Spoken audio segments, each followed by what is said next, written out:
In today's video, I am going to teach you how to play music in a jukebox in Minecraft 26.1.2, updated 2026 guide.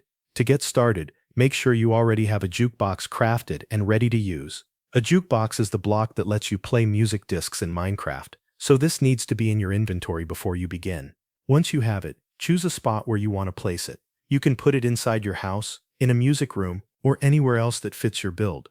Now place the jukebox on the ground. Make sure it is set down in a location where you can easily interact with it. After that, the next thing you need is a music disc. Music discs are the items that contain the songs a jukebox can play. If you do not already have one, you will need to get a disc first before the jukebox can do anything.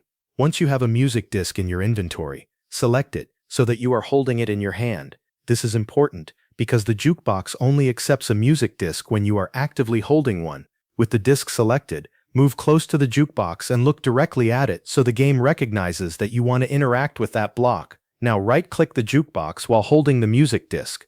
As soon as you do this, the disc will be inserted into the jukebox and the music will begin to play.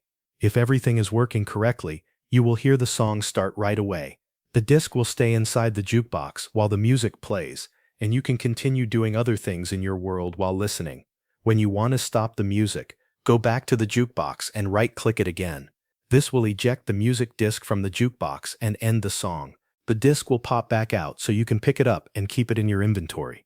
You can then use the same disc again later, or switch to a different music disc if you want to play another track. That is the full process. Craft the jukebox first.